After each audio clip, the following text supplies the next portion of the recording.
نحمده ونصلي ونسلم على رسوله الكريم وعلى آله وصحبه أجمعين أما بعد فأعوذ بالله من الشيطان الرجيم بسم الله الرحمن الرحيم اللهم صل وسلم وبارك على سيدنا ومولانا محمد وبارك وسلم. السلام علیکم ناظرین. حضرت سیدنا سلمان فارسی رضی اللہ تعالی عنہ سے روایت ہے، وہ فرماتے ہیں ایک مرتبہ حضرت سیدہ خاتون جنت فاطمہ الزہرا رضی اللہ تعالی عنہ بارگاہ مصطفیٰ صلی اللہ تعالی علیہ وسلم میں حاضر ہوئی. جب وہ رسول اللہ صلی اللہ علیہ وسلم کی طرف دیکھتی تو ان کی آنکھوں میں آنسو آ جاتے اور ان کا رنگ تبدیل ہو جاتا. نبی کریم علیہ السلام نے فرمایا، اے میری لخت جگر، تمہیں کیا ہوا؟ انہوں نے عرض کیا، گزشتہ رات میرے اور حضرت علی کے درمیان مزاح میں مجھ سے ایسی بات ہو گئی جس سے حضرت علی رضی اللہ تعالیٰ عنہ ناراض ہوئے.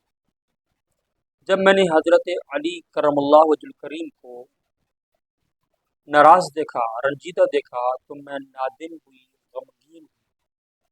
میں نے ان سے کہا، اے میرے پیارے، میرے حبیب، مجھ سے راضی ہو جائیں.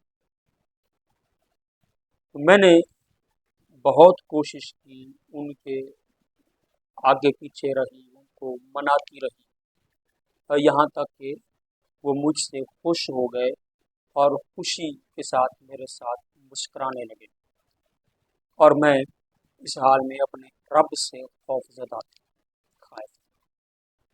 نبی کریم علیہ السلام نے ارشاد فرمایا، اے میری لخت جگر، مجھے قسم ہے اس ذات کی جس نے مجھے نبی برحق بنا کر بھیجا ہے، اگر تو حضرت علی رضی اللہ تعالی عنہ کو راضی کرنے سے پہلے مر جاتی تو میں تیرا جنازہ نہ پڑھتا.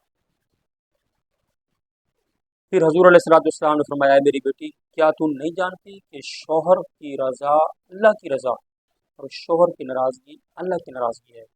اے میری بیٹی، جو مریم بنت عمران سلام اللہ علیہ جیسی عبادت کرے، حضرت مریم جو حضرت عیسیٰ کی والدہ ہیں، ان کا کام یہی تھا کہ یہ بیت المقدس میں ایک کونے میں بس یہ رات دن عبادت میں مصروف رہا کرتے.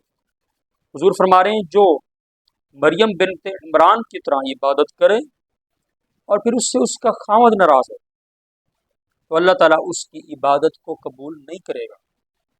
اے میری نور نظر، عورتوں کے اعمال میں سے افضل ترین عمل خاوند کی فرما برداری ہے. اے میری نور نظر، اس کے بعد چرخہ کاٹنے سے افضل کوئی عمل نہیں ہے.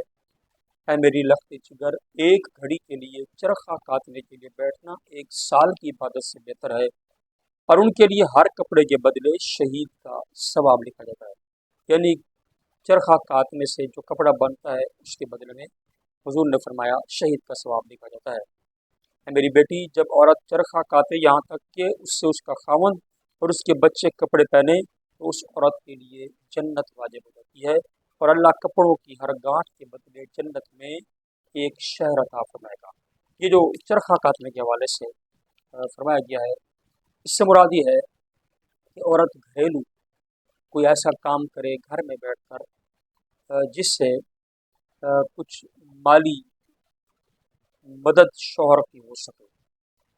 آج کل چرخہ کاٹنے کا سسٹم بہت کم ہے، ہمارے یہاں پاکستان میں نہیں ہے، فیکٹریوں میں کپڑے بنتے ہیں. بہرحال عورتوں کو گھر کے کام اور گھر کے کام کے علاوہ گھر میں پردے میں رہتے ہوئے ایسے کوئی نہ کوئی کام کرنے چاہیے جس سے شوہر کی گھر کی مالی امداد ہو. اس کا بڑا اجر ہے. دیکھیں یہاں عورت کو، اپنی صاحبزادی کو جو کہ خاتون جنت ہیں، نبی پاک علیہ السلام نے شوہر کے حقوق سمجھائے، شوہر کو راضی رکھنے کے حوالے سے جو ہے ارشاد فرمایا. تو ہماری جو مسلمان بہنیں ہیں انہیں چاہیے کہ آج کل یہ ڈراموں والے جو ایک زندگی ہے، یہ ایک ڈرامہ ہے، یہ حقیقت پر مبنی نہیں ہے، اور نہ ہی ہمارا معاشرہ اس طرح ڈراموں کے پیچھے چل کر اپنی زندگی کو بہتر بنا سکتا ہے. اپنی زندگی کو، اپنے گھر کو، گھریلو زندگی کو بہتر بنانا ہے تو شریعت کے مطابق چلیں، رسول اللہ کے احکام پر چلیں۔